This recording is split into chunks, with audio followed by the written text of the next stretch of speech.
Também minha saudação a todos os ouvintes que estão nos acompanhando por várias rádios de regiões diferentes do Maranhão.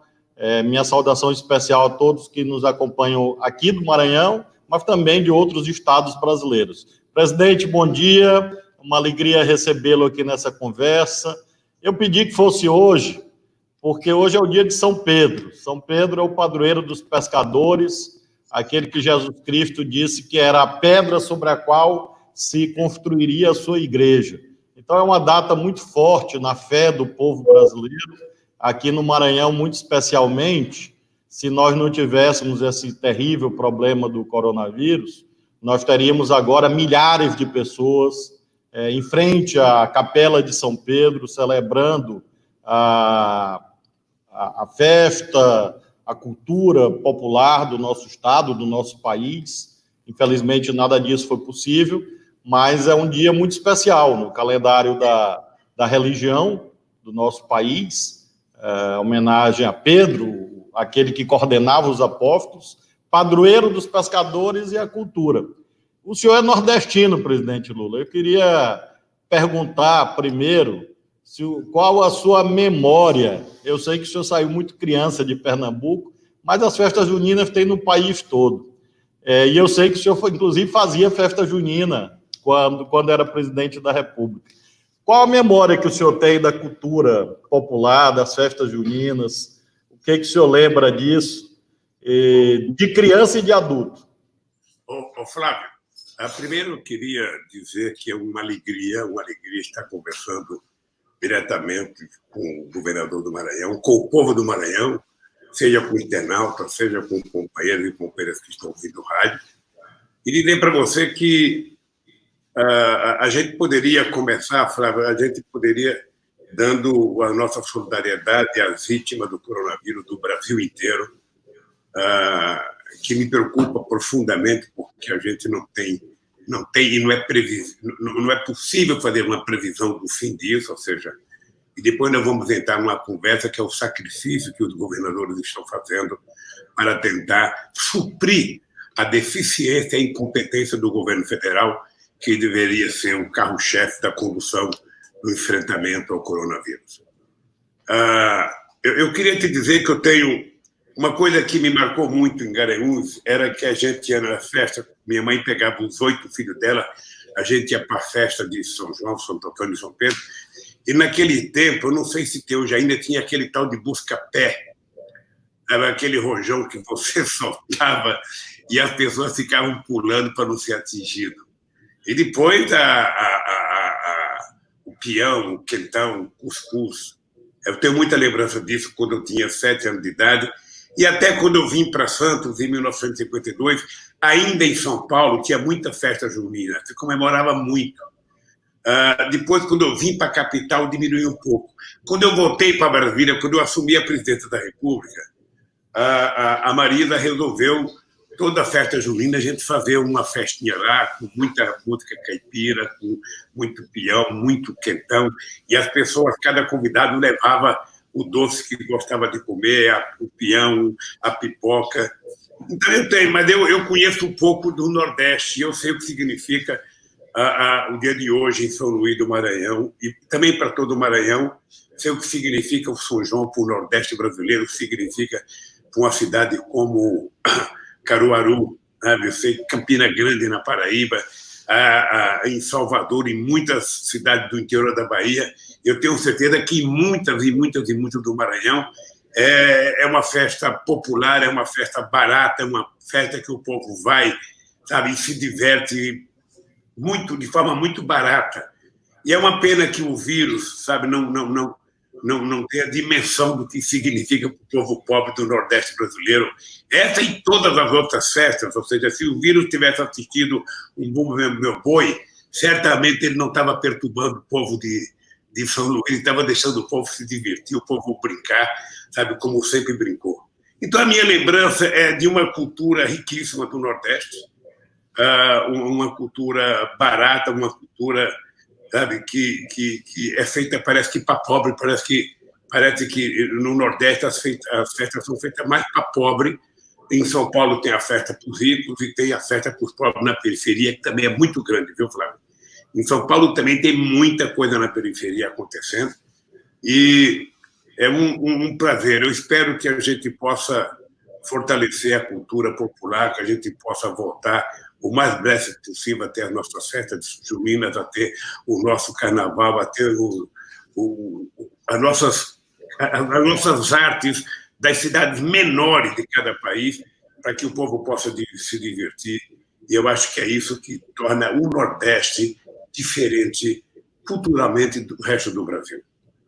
Por isso, eu quero dar os parabéns ao povo de São Luís, que comemorem.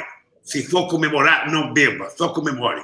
Mantenha a distância, use máscara e não faça aglomeração. É isso. Aqui está tudo suspenso, presidente, por conta disso, mas na alma do povo fica esse espírito. Ontem mesmo havia grupos de Bumba Meu Boi aqui fazendo uma lembrança na internet, várias lives, porque realmente fica no espírito do povo, né? Porque essa dimensão da cultura, a dimensão da alegria, também é transformadora, porque a gente não transforma realidades se não for com bons sentimentos. Bom, Flávio, você vai ver uma coisa fantástica, que vai ter muitas lives, com o conjunto completo, cada um na sua casa, e termina sendo um show bonito. Aliás, nas lives é uma coisa fantástica, porque ela está permitindo que o povo que não pode pagar um show veja uma quantidade enorme de shows na televisão. Eu acho que, depois da pandemia, que é um assunto que eu quero discutir contigo, eu acho que o mundo vai ter uma nova reorganização. Sabe, o mundo cultural, o mundo da educação, o mundo do trabalho. Eu acho que nada vai voltar a ser o mesmo. Nada, eu acho. Sabe? E eu acho bom a gente discutir o nosso futuro, porque a gente não pode, depois de sair dessa encalacrada que a natureza nos colocou, reforçada pela irresponsabilidade de um presidente que nós temos, ou seja, que a gente volte do mesmo jeito que a gente entrou nisso. Eu preciso que a gente seja mais humanista, que a gente seja mais solidário, que a gente seja um pouco mais companheiro.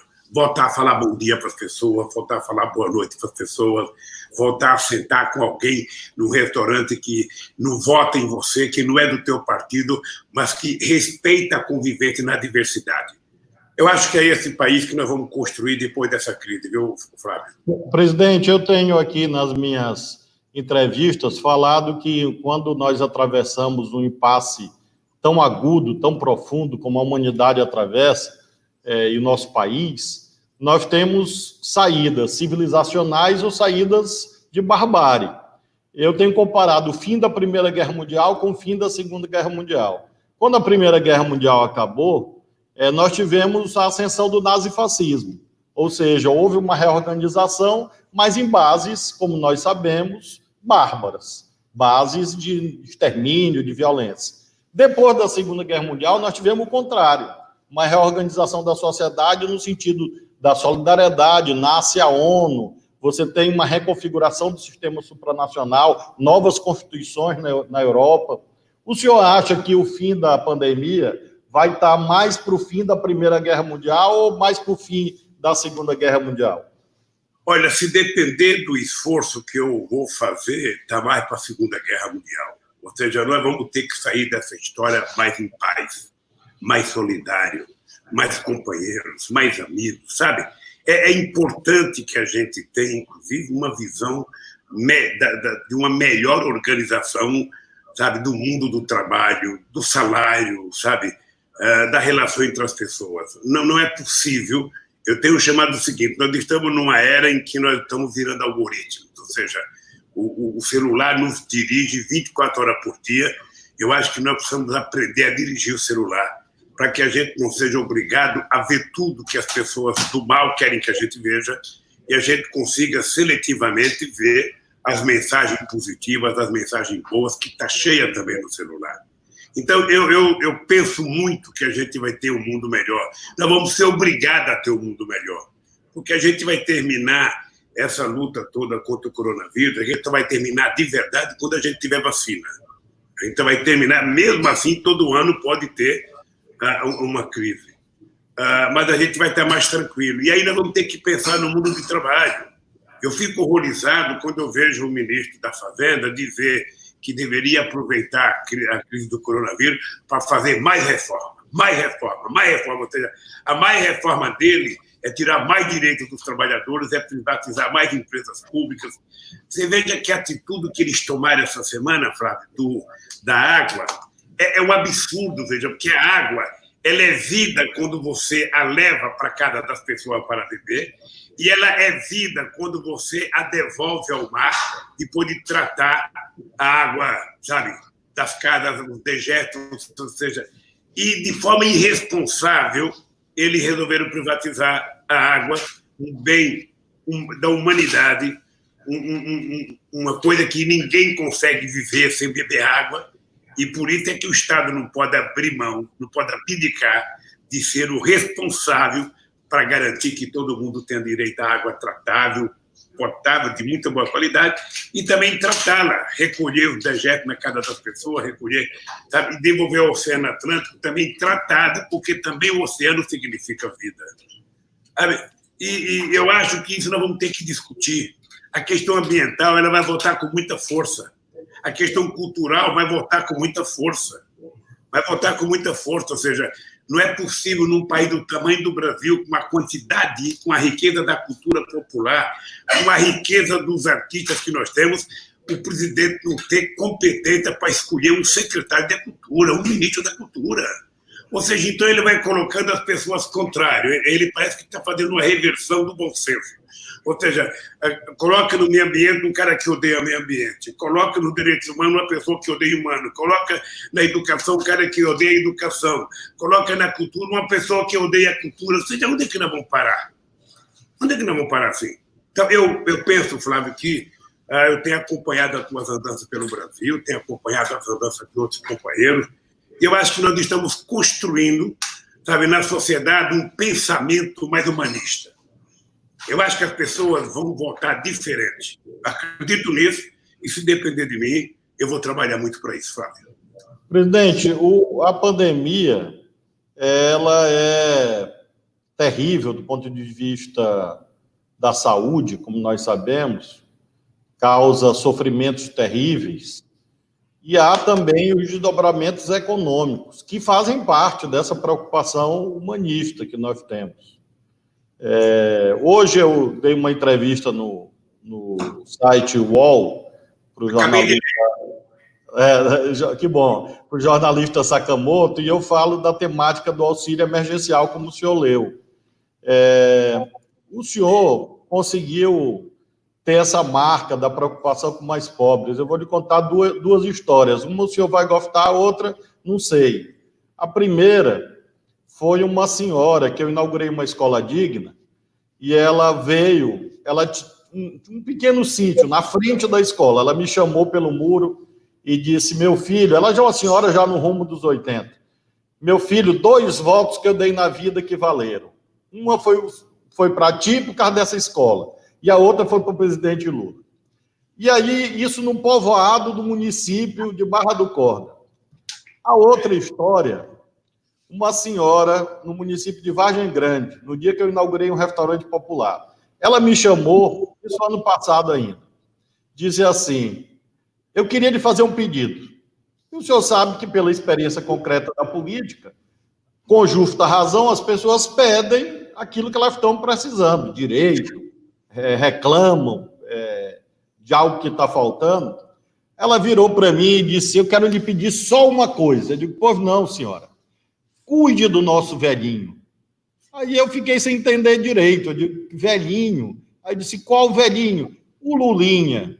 Então, essa parte eu não sei se o senhor vai gostar muito, porque ela disse que o senhor era o velhinho dela. Mas ela com uma sinceridade, disse assim, cuide do nosso velhinho, defenda o nosso velhinho. Isso mostra, presidente, isso são coisas recentes, não são coisas antigas, não. Isso é coisa do ano passado e de 2018. Eu queria lhe perguntar como isto se vinculou ao povo com tanta profundidade, no coração da gente mais simples, Isso derivou de opções. E o senhor tem falado muito de colocar os pobres no orçamento.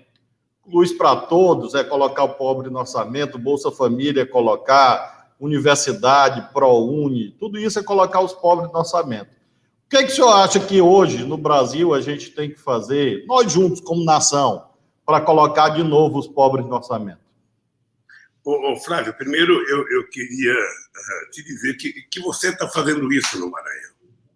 As informações que eu tenho, sabe, com as pessoas que eu converso, as tuas entrevistas, é visível que você está fazendo isso no Maranhão.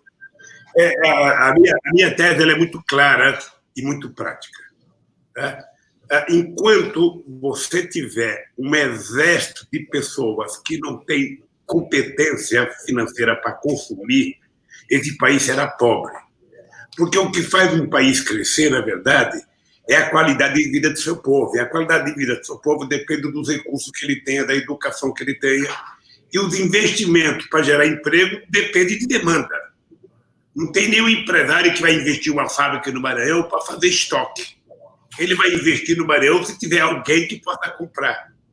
Por isso é que o Bolsonaro está encantado em criar. Você viu que ele agora está disputando com o Bolsa Família. Eu vi uma entrevista dele dia que ele está disputando, porque ele tem um sonho de acabar com o Bolsa Família e colocar outro nome, né?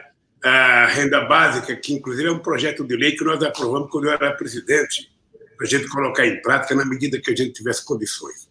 Eu não importa qual seja o nome, não importa qual seja o presidente, eu espero que seja uma pessoa, sabe, de esquerda, uma pessoa progressista, uma pessoa que tenha sentimento social, para compreender o seguinte: não é possível você deixar o povo fora do orçamento, porque o povo ele não é problema, ele é a solução. Eu dizia isso. Você não sabe, Fábio, quantas brigas eu tive com o ministro da Fazenda, que as pessoas não têm dimensão do que é pobre. As pessoas não têm dimensão do que é pobreza, não. As pessoas acham que pobre é apenas um número estatístico que você pode utilizar em campanha. 13 milhões de pobres, 14 milhões de pobres. Sabe? O pobre você só vai conhecer porque a pobreza, o cara que está com fome, você está do lado dele conversando e você não está vendo a dor que ele está sentindo. A pessoa não sabe o que é isso. E eu me convenci que esse país, meu Flávio, só vai para frente o dia que a gente extirpar desse país a pobreza. E a pobreza, ela se extirpa com desenvolvimento econômico, com muitos milhares e milhões de micro e pequenas empresas produtivas, com muita capacidade de produzir com qualidade, de exportar, com mercado interno muito forte, porque a base da economia de qualquer país é o mercado interno. Sabe? É o mercado interno, ou seja, ele é que dá a base para os investimentos nos países. E eu estou convencido que nós poderemos resolver isso. O Brasil, veja, agora nessa crise é um exemplo. Eu vou dizer para você uma coisa: a melhor coisa que aconteceu para enfrentar a crise foi o Conselho do Nordeste que vocês criaram.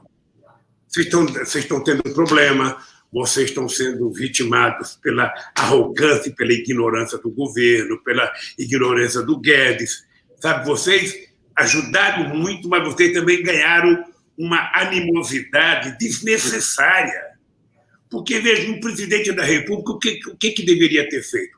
Deveria ter reunido os 27 governadores de estados, reunido um conselho de especialistas, pegando alguns pesquisadores competentes no Brasil, sabe? Pegando tipo da Fiocruz, tipo o Instituto Butantan, pegando médico especialista, juntar com os governadores, com o secretário de Estado, com o ministro da Saúde, e estabelecer uma estratégia para que vocês levassem aos prefeitos. E o governo deveria fazer com que escoasse o dinheiro no tempo certo para você fazer as coisas no tempo certo. Porque quando o dinheiro chega, sabe? E eu lembro que o presidente de Gana, quando eu ganhei as eleições, acho que na primeira semana, ele telefonou para mim em Brasília pedindo dinheiro para comprar um avião, pedindo um avião em Ipanema para acabar com a praga de gafanhoto. Eu, na época, na minha inocência, achei que era rápido. Chamei o Flávio Sabonis e falei: certo, olha, vamos falar com o Congresso Nacional e vamos dar um avião para o presidente do Senegal. Demorou 8 meses, rapaz. O gafanhoto comeram tudo. E aí eu liguei para o presidente para pedir desculpa. Ele falou assim para mim: Lula, não tem problema. na outra praga, sabe, o avião vai estar aqui e eu não vou deixar acontecer. Então, o que nós deveríamos ter evitado? A praga chegar ao tamanho que chegou, se as pessoas tivessem se comportado dignamente, sabe, orientado por um governo que desorientou. Ia custar menos dinheiro, as coisas iam ser feitas na hora certa, e o dinheiro tinha que fluir. Ô, Flávio, eu estou discutindo com os economistas aqui. Eu, se fosse o governo, eu tinha feito o Tesouro rodar dinheiro novo. Rodar dinheiro novo é o seguinte: nós estamos em guerra e nós vamos vencer essa guerra. Então, nós vamos utilizar quanto de dinheiro for necessário para salvar vidas. Depois a gente vai discutir. Quando acabar a guerra, nós vamos discutir. E eu dava como exemplo o Roosevelt. Imagina se o Roosevelt fosse discutir o orçamento dos Estados Unidos para preparar para entrar na Segunda Guerra Mundial. Você sabe quanto o Brasil gastou, Flávio, do orçamento na Guerra do Paraguai? 11 orçamentos. O Brasil gastou 11 orçamentos para vencer a Guerra do Paraguai. Nós precisaríamos gastar, se fosse necessário, um orçamento inteiro para salvar o povo brasileiro do coronavírus. Depois que a gente tiver com a vida salva, a gente vai discutir como resolver. A sociedade teria interesse de discutir. A sociedade teria interesse de encontrar uma solução. E aí, você, com esse dinheiro, você cuidaria só do coronavírus e você poderia pegar um pouco das reservas, transformar em reais e fazer um investimento de infraestrutura para começar a gerar emprego e para tornar o Brasil preparado para a produção depois que terminasse o coronavírus. O governo não está fazendo nada, o governo só fala em vender, agora quer vender Banco do Brasil, Eletrobras, Caixa Econômica Federal, ou seja, e vai vender o pré-sal, na nossa cara, vai vender o pré-sal. Ou seja, então, não vai dar certo, Flávio, não vai dar certo. Presidente, o senhor sabe... Quer entrar em política, que eu acho que a nossa conversa não precisaria entrar por isso, mas é o seguinte: se o Bolsonaro não mudar de comportamento, nós vamos nos arrastar até 2022 chorando a morte de milhares e milhares de companheiros nesse país que poderiam ser salvos. Poderiam ser salvos, porque vocês, governadores, provaram que têm competência para fazer. Agora, muitas vezes, a dificuldade que vocês enfrentam, o dinheiro não chegar na hora, o financiamento não chegar na hora, o leito não chegar na hora, o remédio não chegar na hora, obviamente que dificulta.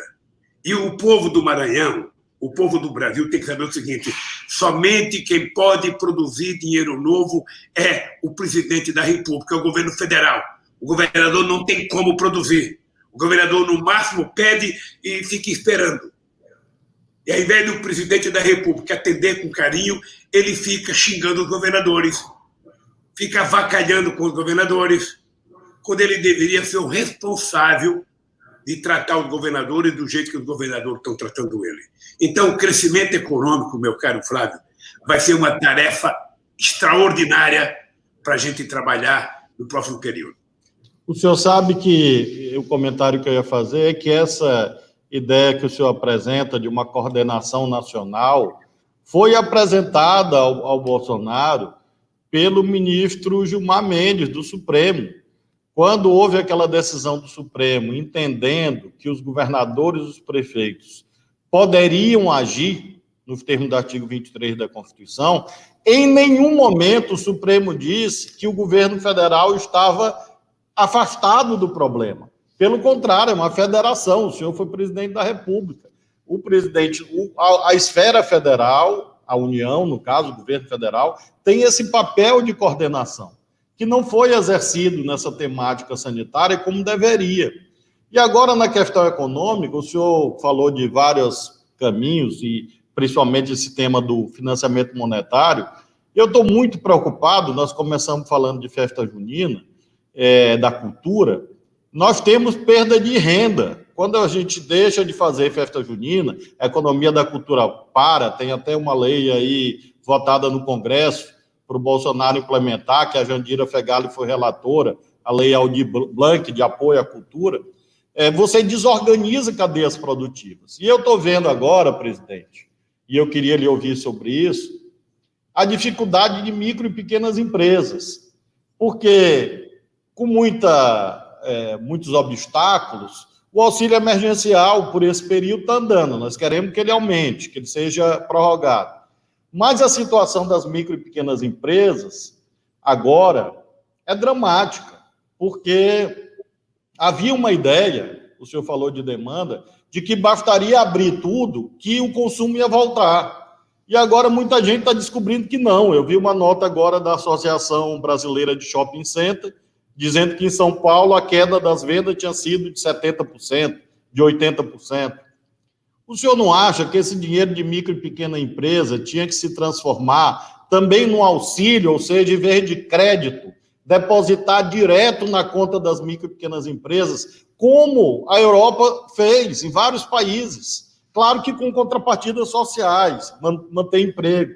Mas o senhor não acha que, em vez de crédito via banco, deveria ser criado o auxílio emergencial para micro e pequena empresa agora, já imediatamente? Olha, eu acho, Flávio, porque e quando você utiliza a palavra crédito, significa que o dinheiro tem que estar lá no dia seguinte, quando a pessoa precisa. O que eu tenho assistido na televisão são pequenos e médios empresários dizendo que foram atrás, que não tem dinheiro, que o banco não vai liberar. Ou seja, então você oferece uma coisa e não entrega. Seria muito melhor que o governo colocasse à disposição para manter o emprego de uma quantidade de dinheiro para os micros e pequenos empreendedores. Seria muito mais barato para o Brasil. Porque o que vai acontecer? Tem muita gente quebrando, e essas pessoas que quebram vão sair endividados, e essas pessoas que vão sair endividadas não vão ter condições de recuperar, sabe, os investimentos que fizeram e começar a funcionar, e continuar funcionando. O dado concreto, Flávio, é que o ministro da Fazenda do Brasil, ele é um cidadão de um pensamento único. Me parece que o modelo Pinochet, sabe, cravou na cabeça dele e não sai. Ou seja, ele acha que o Estado não vale nada, ele acha que o Estado não pode nada, ele acha que o Estado não pode se endividar. Eu estava vendo essa semana, a dívida pública americana era 107%, já está 139%. Tá? E assim, quando quebrou o Lehman Brothers, presta atenção, Flávio, quando quebrou o Lehman Brothers, sabe, primeiro teve o subprime nos Estados Unidos, que 10 milhões de pessoas perderam a casa. Não houve uma ajuda para as pessoas comprarem casa. Mas para salvar o Lehman Brothers, até agora já se gastou quase 25 trilhões de dólares para salvar o sistema financeiro. Ora, imagina uma parte desse dinheiro ajudando o empreendedorismo, ajudando o desempregado, ajudando o continente como a África do Sul, o povo virar um pouco de consumidor de alimento. Então, eu estou convencido que, quando eu falo de rodar dinheiro, as pessoas falam que você não tem responsável. Não. É que se você alargar a base monetária, seja 300, seja 400, não vai causar nenhuma inflação. Não vai causar nenhuma inflação. Esse dinheiro tem que ser usado especificamente para cuidar do coronavírus. E a gente vai se virar com o resto. A gente vai tratar de garantir, de cuidar do emprego, de cuidar da oferta do que nós queremos fazer de obra pública nesse país. Quais são as principais obras que o Maranhão precisa, que Pernambuco precisa? Você sabe como é que nós fizemos o PAC, Flávio? O PAC, nós escolhemos as obras principais do governo federal, depois conversamos com todos os governadores para apresentar as principais obras do Estado, e depois conversamos com quase todos os prefeitos das cidades acima de 50 mil habitantes para mostrar quais eram as obras principais. A partir daí, você montou um processo. Para alguns estados com mais dinheiro, a gente dava financiamento, para os mais pobres, era dinheiro do orçamento. Olha, esse é o papel do governo. Esse é o papel do governo. O papel do governo é ter ação direta para resolver os problemas, coisa que nós não temos. Aí, quando você fala na cultura, se esse governo, se o Bolsonaro, ao invés de ter a relação dele com o miliciano, tivesse com a cultura popular do Rio de Janeiro, ele iria perceber quanta segurança ele poderia oferecer ao Estado com o envolvimento da sociedade e quanto dinheiro poderia gerar com a cultura popular funcionando. Financiar mesmo, financiar para a pessoa fazer live, financiar para a pessoa fazer apresentação através da televisão, criar um fundo cultural como a lei, sabe, que você citou, e fazer o dinheiro sair. Porque, Flávio, você sabe que você é governador de Estado. Se não chega o dinheiro para você, você não pode repassar para o prefeito não pode contratar nada, ou seja, fica parada a economia. O papel do governo não é fazer discurso ou fazer fake news. O papel do governo é organizar a sociedade como se fosse um maestro. O seu Bolsonaro não tem que gostar do Flávio Dino. Ele não tem que gostar do Camilo. Ele não tem que gostar do governador Dória. Não, ele tem que governar o Brasil. E tem que respeitar os governadores como ele quer ser respeitado. E ele sabe que nesse país, Flávio, não vai acontecer nada se não tiver o envolvimento da ponte lá, do prefeitozinho, da cidadinha menor que seja. É lá que está o UBS. É lá que está a UPA. É lá que está o doente. O doente não mora em Brasília. Ele mora em Catolé do Rocha. Ele mora em Caxias, em Imperatriz, no Maranhão. É lá que está o doente. Então, ele não entende isso. Ele não entende porque, como ele não tem ninguém que trabalha, como ele não tem nenhum Flávio Dino lá, ele fica na ausência de quadros, ele fica colocando general. Você veja esse último agora da educação, que aparece com um sorriso maravilhoso, já foi provada a falsificação do diploma de doutor dele, o plágio dele. O reitor da Universidade Federal de Rosário, onde ele disse que tinha feito pós-graduação, pós-doutorado, ele não fez nem doutorado. Como é que ele pode fazer pós-doutorado? Então, é um governo de mentira. É um governo que parece uma hélice que roda ao contrário. Tudo que é bom, ele esquece. Então, nós vamos ter um problema, o querido Flávio. Você é o governador, você sabe o sacrifício que você fez para chegar até aqui, e quando acabar o coronavírus é que a gente vai descobrir o exército desempregado. Porque, Flávio, eu não sei se você já se deu conta, nós temos quase 50 milhões de aposentados, entre CLT, trabalhador rural, militar da União, militar do Estado, funcionário público da União, do Estado, é quase 50 milhões. Tem um pouco mais que um pensionista, né? Depois você tem outro tanto que está trabalhando. Quem é que pode ficar em casa, Flávio, no Maranhão? Quem é que pode ficar em casa de verdade? Pode ficar os trabalhadores do comércio quando você fecha o comércio, pode ficar o trabalhador da prefeitura quando a prefeitura fecha, pode ficar os trabalhadores do Estado e aposentado. O povo pobre que tem que ganhar o pão de cada dia, ele, por mais que ele queira ficar em casa, ele não tem como ficar em casa. Ele não tem. Ele está em casa vendo o filho pedir leite, vendo o filho pedir um pão, sabe? Ele tem que sair para a rua. E quando o patrão força você, porque eu sei que os patrões, o comércio está pressionando vários governadores, eu até fiz estava dando uma entrevista lá para Paraíba, e os empresários mandando os trabalhadores ficar de joelho na porta da loja, e eu falei para o Camilo, pede para esses empresários dar um atestado de vida para os trabalhadores. Eu garanto que, se for trabalhar, não vai ter morte, porque vai ter higienização da fábrica, vai ter ônibus tranquilo para ele trabalhar, vai ter máscara. Dê garantias. Porque quando morre um trabalhador, o patrão está pouco ligando, ele contrata outro. E você? O que vai fazer? Vai chorar. Então, Flávio, eu penso, veja, eu peço a Deus que acabe logo esse coronavírus, para a gente poder sentar e fazer uma conversa de verdade com algumas pessoas que, no meu entendimento, são imprescindíveis para a gente recuperar a credibilidade. Porque, você sabe, você foi juiz, você é um homem de muita experiência, você sabe o seguinte, olha, ninguém faz nenhum investimento em lugar nenhum se não tiver credibilidade de quem está dirigindo e se não for previsível, sabe, as coisas que vão acontecer. O Brasil não tem credibilidade, não tem previsibilidade, e o governo é o governo mais desmoralizado no planeta Terra hoje. Então, quem é que vai investir aqui? Quem é que vai investir aqui? Cara, eles falam em investimento, mas não tem. Então, Flávio, eu acho que nós vamos ter muito trabalho. Eu, como você disse no começo, que a velhinha disse que para cuidar do velhinho, eu tenho dito o seguinte, eu tenho 74 anos de idade, em outubro agora eu faço 75 anos de idade, mas eu estou com a motivação política de 30. Eu estou muito à vontade, sabe? Eu já fui tudo que eu poderia imaginar na vida, aliás, eu fui muito mais. Acho que Deus foi tão generoso comigo que se eu fizer hora extra mais 100 anos, eu não consigo pagar o que Deus já me deu. Tá? Mas eu não posso abdicar e tentar provar para a sociedade que o Brasil tem jeito. E para ter jeito tem que ter um homem sério, sabe, para governar esse país. Então eu estou nessa, querido, estou nessa, sabe, estou parabenizando o teu trabalho, eu vejo o esforço, sabe, do Camilo, eu vejo do Ricardo, do nosso indinho, do teu vizinho aí, do nosso companheiro Wellington, a coitada da Fátima sofrendo com o pão que o diabo amassou, porque aquela elite do Rio Grande do Norte nunca fez nada para aquele Estado. Nunca fez nada. Sabe? Eu estou rezando por vocês. Eu quero que vocês saibam, meu caro, que eu estou rezando para que vocês saiam desse negócio, porque daqui a pouco o governo federal vai jogar a culpa em cima de vocês.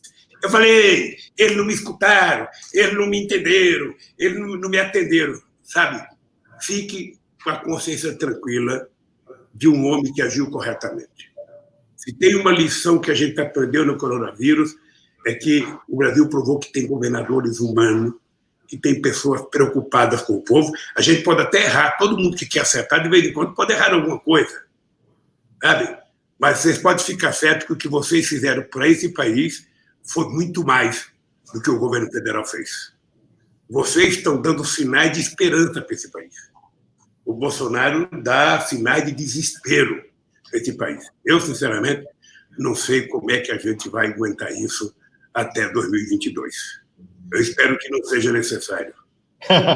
Presidente, é difícil, de fato, porque às vezes dá até solidão, né? Porque você fica meio que remando e você está aqui no barco querendo que ele ande para frente. Eu já peguei um período difícil e no governo e outros companheiros governadores.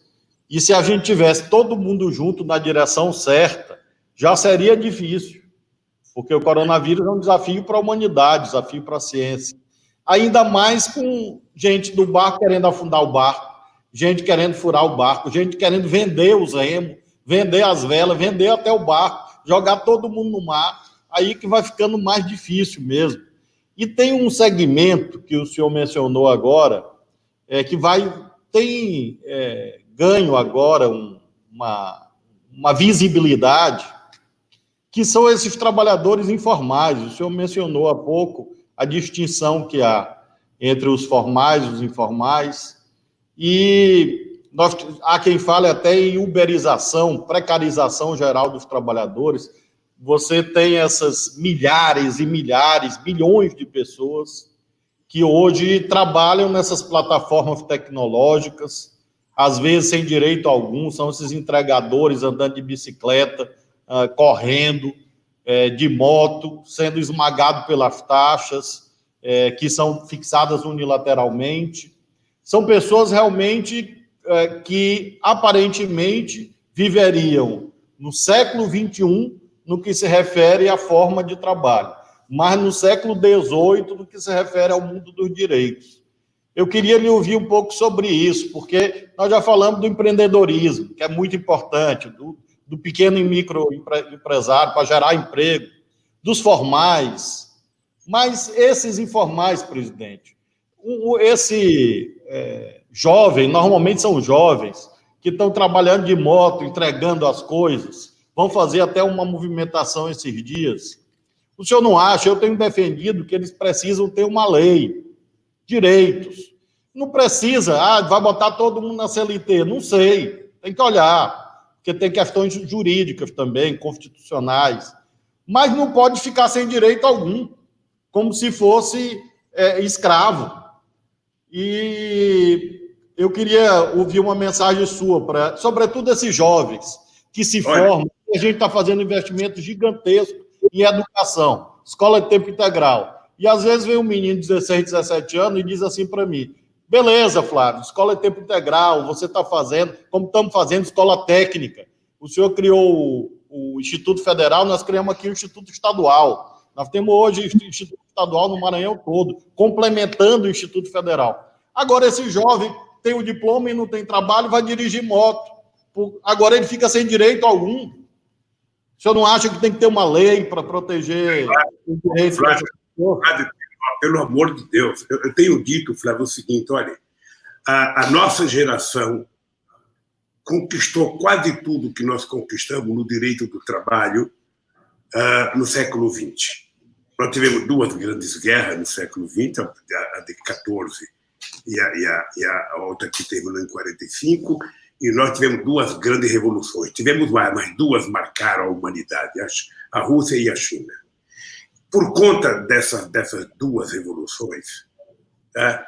E da Segunda Guerra Mundial, sobretudo a Segunda Guerra Mundial, em que o mundo foi bipolarizado, ou seja, você tinha duas posições muito, muito sérias, uma posição comunista, uma posição capitalista, é que os trabalhadores conseguiram conquistar o estado de bem-estar social em função da guerra da União Soviética, em função da guerra chinesa.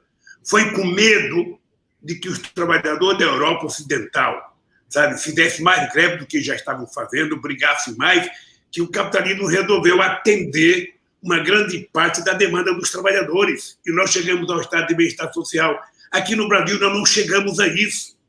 Mas nós estamos perdendo tudo que nós conquistamos no século XX, no século XXI. É indescritível.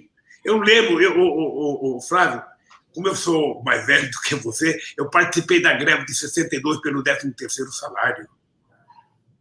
Eu participei daquela greve, eu já estava dentro de uma fábrica com 15 anos de idade. Então, nada que os trabalhadores conquistaram veio de graça, foi muito sacrifício, muito, mas muito sacrifício. Eles acabaram com tudo. E para os trabalhadores, acabaram com os direitos e venderam a ideia de que todo mundo era microempreendedor. Agora que as pessoas estão descobrindo, o companheiro está numa moto entregando pizza meia-noite, 1h da manhã, entregando outra coisa de bicicleta. Se ele se acidentar, ele não tem nenhum plano de seguridade para lhe garantir. Se ele se acidentar, ele é mandado embora sem nenhum direito.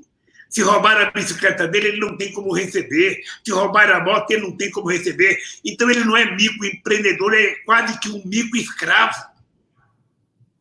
A gente não gosta de falar isso, mas no tempo da escravidão, o senhor do escravo era obrigado a ter responsabilidade com a comida do escravo e com a saúde do escravo, porque era uma propriedade dele. Olha, depois de nós fazermos greve, guerra, revoluções e ganhar um estado de bem-estar social, eles tiraram tudo, em nome da modernidade. Eu vi naquela reunião, que eu não sei aonde foi feita, aquela que eles falaram muita bobagem, o Guedes falar para o Bolsonaro, se eu fizer mais um pouco de reforma, eu vou gerar mais 4 ou 5 milhões de empregos. E o Bolsonaro acredita. Ele não vai gerar coisa nenhuma, ele vai gerar subemprego de pessoas, sabe, que não tem nenhuma qualificação. Qual é a qualificação de entregar pizza? Qual é a qualificação de entregar almoço? Eu vi um motoqueiro falar uma coisa linda. Eu falei, é muito difícil a gente andar, sabe, com um cheiro de comida atrás da gente e a gente com fome na frente. É verdade, eu falo. Então, é preciso... Eu acho que a Justiça do Trabalho deveria ter reagido mais. Acho que o Ministério Público do Trabalho deveria ter reagido mais, sabe? Mas nós vamos ter que reagir. Não tem jeito. Nós vamos ter que fazer uma lei para regulamentar o direito dessas pessoas que estão deserdadas pelo Estado brasileiro. E aí eu volto a uma coisa que você perguntou agora há pouco, Flávio, que eu acho fantástico, é o seguinte. Imagina você se não existisse o SUS no Brasil. Imagina, o SUS é responsável por estar salvando esse país. E é boa essa elite lembrar que 63% do leito do SUS foram feitos em 13 anos de governo do PT. É importante lembrar, porque eles mostram os defeitos, eu tenho que mostrar as virtudes.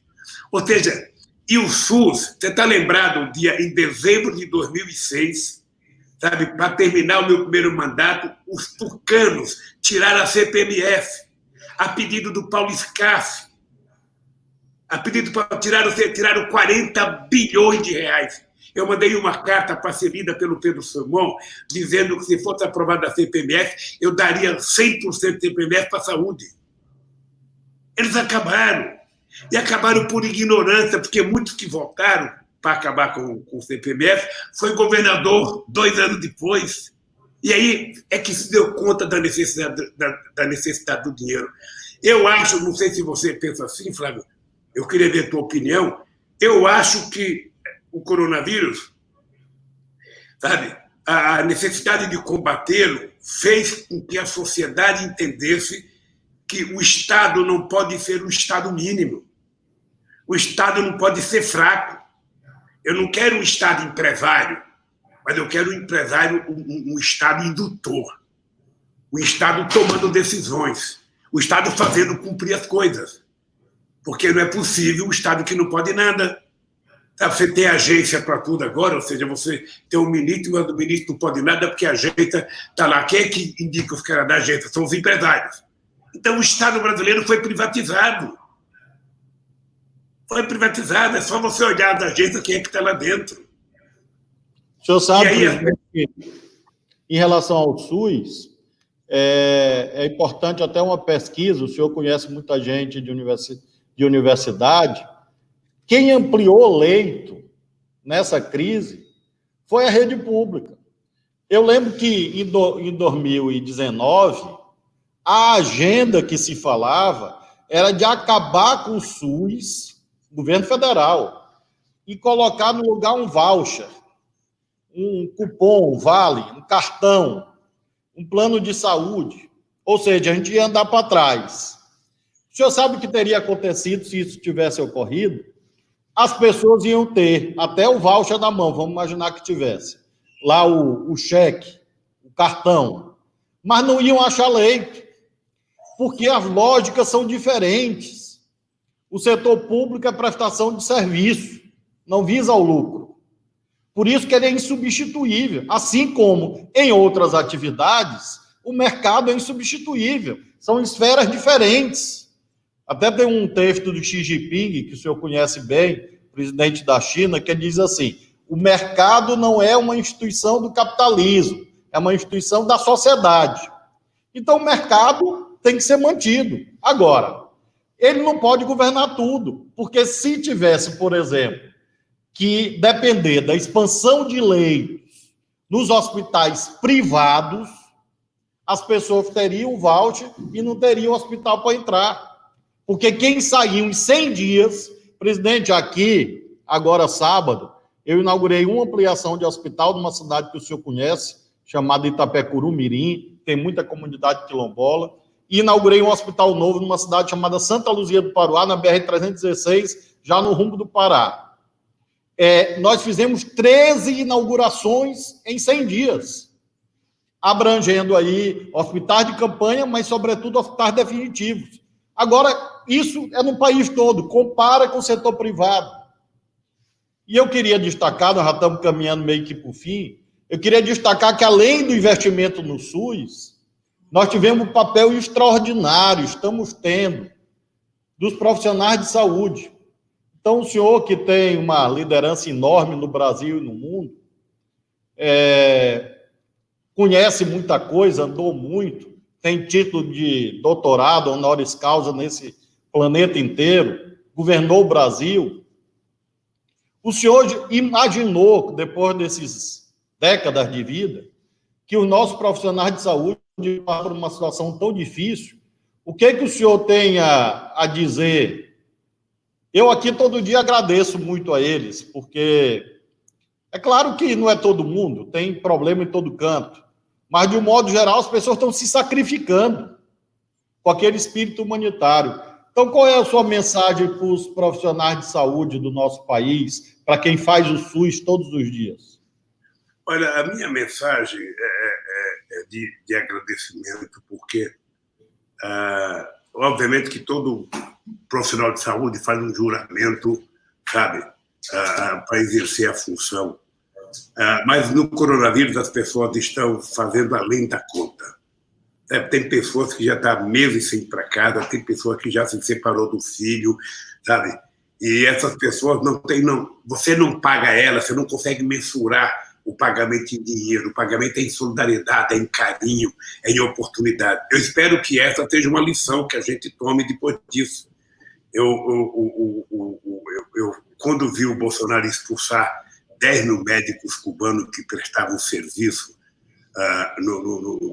na parte mais pobre do Brasil, porque você sabe que está cheio de médico que gosta de trabalhar na capital, no centro, ir para o interior, sabe? Enfrentar Mossoroca não é qualquer coisa.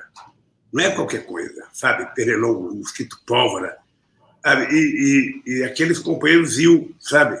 Houve um mal-entendido, houve uma briga desnecessária, não sei se a gente não conseguiu comunicar direito, eu sei que houve um entreveiro entre os profissionais da saúde do Brasil e os profissionais da saúde cubana, que não deveria ter havido. Mas agora o que nós estamos percebendo é o seguinte, é que quanto mais profissionais de saúde a gente tiver, melhor. Não sei, eu vi na imprensa que você está dando bolsa para formar as pessoas que estão estudando no último ano de medicina, e vale a pena fazer isso. Faça o que você puder fazer para ajudar, faça, porque essas pessoas vão terminar prestando serviço ao povo do Maranhão, sabe? E eu acho que nós vamos ter gente mais solidária, sabe? Não é aquele profissional que só quer saber de ganhar o dinheiro com a consulta de R$1.000, R$1.200, R$1.300, não.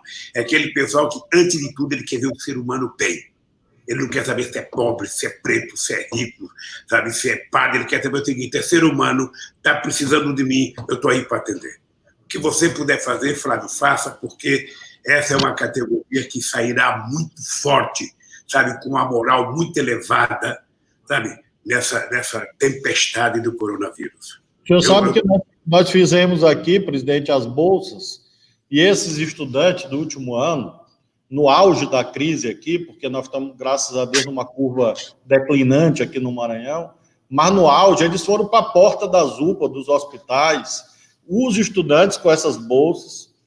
Nós fizemos aqui convocação de médico, fizemos seletivo, e, inclusive, trouxemos de volta muitos cubanos, porque nós achamos aqui uma construção legal. É claro que a minha experiência no judiciário ajuda, e acredite, houve gente que entrou na justiça para tirar os médicos, mas perderam. Você sabe, nós conseguimos manter aqui, tem mais de 100 médicos estrangeiros nos ajudando, tem os bolsistas, e isso foi muito importante, porque ajudou que o nosso médico, que são poucos, consiga ficar dentro da UTI, cuidando dos doentes. Então, foi decisivo isso.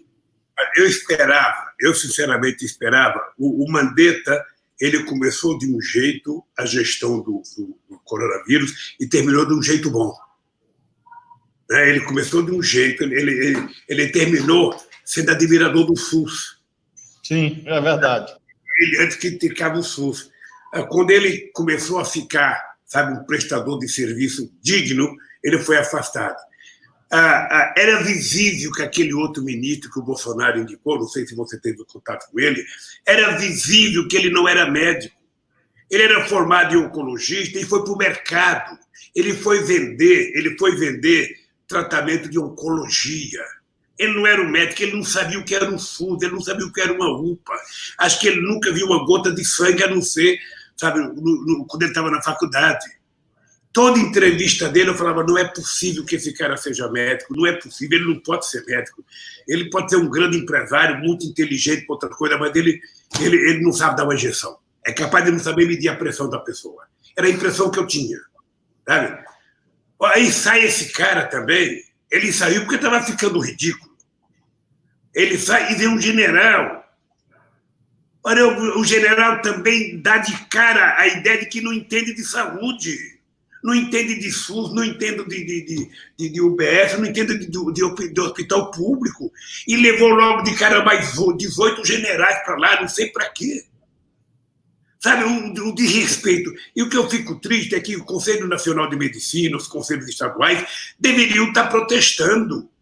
Não é fazer só uma notinha e deixar, não, devia estar protestando, deveria marcar reunião com o presidente e falar, nós, do Conselho Nacional de Medicina, não aceitamos alguém que não entenda de saúde. Sabe, esse general devia estar preparado para estar defendendo a segurança nacional, a soberania nacional. Sabe, mas se meter numa área que ele não conhece, Flávio, é muito delicado. Sabe, continua, sabe o que vai acontecer, Flávio? Em algum momento vai manchar o nome das Forças Armadas Brasileiras, que não deve se meter a fazer o que não sabe fazer. Não deve se meter a fazer o que não deve fazer. Porque o Bolsonaro, como ele não tem gente preparada do lado dele, ele se escuda no militar. Tem tanta gente na educação nesse país, gente fantástica na educação nesse país. No Maranhão deve ter uns 50, em Pernambuco deve ter uns 50 altamente qualificados. Não, ele vai buscar um cara que falsificou o diploma, pô. É um presidente que ele trabalha contra a verdade, contra o bom senso. Sabe? Então, eu acho, Flávio, por Deus do céu, olha, você não sabe o orgulho que eu tenho de vocês, governador nordestino.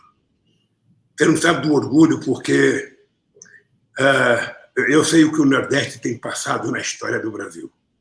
Que depois de 1808, sabe, que a riqueza foi canalizada, sabe, todo para Minas Gerais a partir de 1690, a enxurrada de ouro, ou seja, o Nordeste foi empobrecendo, e de repente a gente consegue ser o lugar do Brasil que tem governadores mais jovens, governadores que renovaram a política, mais atuantes, com mais vontade de brigar, sabe? E eu só queria te pedir uma coisa, Flávio, não desanime nunca. Se você sair na rua e um cara te xingar qualquer coisa, não dê bola, não. Sabe? Continue trabalhando, porque eu acho que qualquer pessoa que entender de política sabe que vocês estão fazendo as coisas certas, que o conselho é uma coisa nobre, sabe, que é difícil, mas vocês estão dando um jeito. Você está lembrado? A gente tinha criado o conselho de prefeitos para comprar coisa mais barata, para comprar... Sabe?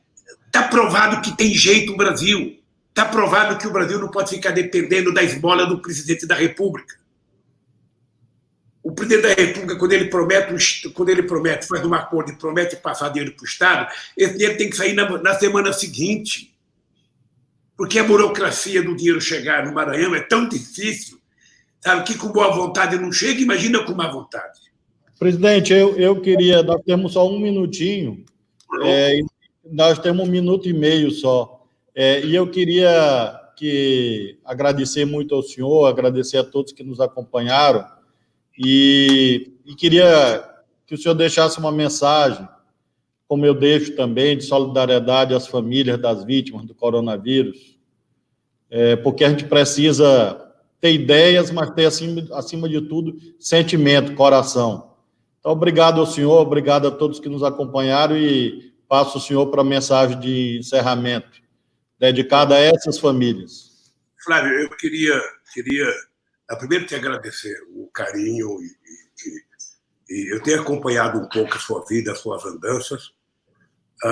Quero agradecer o que você tem feito pelo povo do Maranhão, sabendo que quando a gente governa, a gente nunca consegue fazer tudo o que precisa fazer, por mais que a gente queira fazer, às vezes a gente não consegue fazer. A gente não deve fazer nada esperando agradecimento.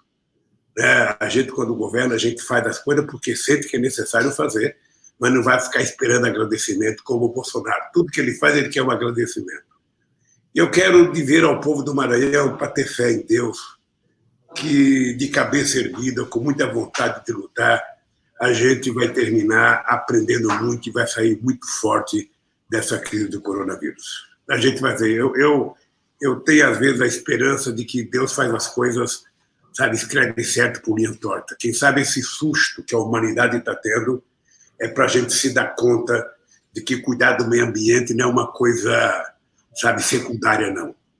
Cuidar do meio ambiente é uma coisa muito séria, muito séria. Então, nós precisamos cuidar com muito carinho, sabe? Nós temos que cuidar da nossa água, nós temos que cuidar da nossa floresta, nós temos que cuidar, sabe, da nossa alimentação. Nós precisamos, sabe, dar importância para isso, porque tudo isso significa vida. Na medida que a gente vai destruindo, a gente colhe uma praga como essa. Não sei se você está vendo, até uma praga de gafanhotos chegou, estava ali no Uruguai, na Argentina.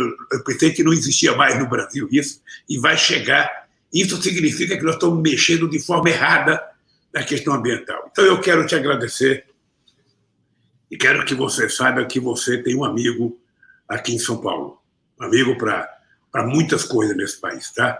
Eu vi uma cena ontem do cara falando que a palavra mais bonita que ele aprendeu foi no cara que ensina Libra, sabe, que essa aqui é a palavra amigo, ou seja, que é a palavra mais forte que ela aprendeu.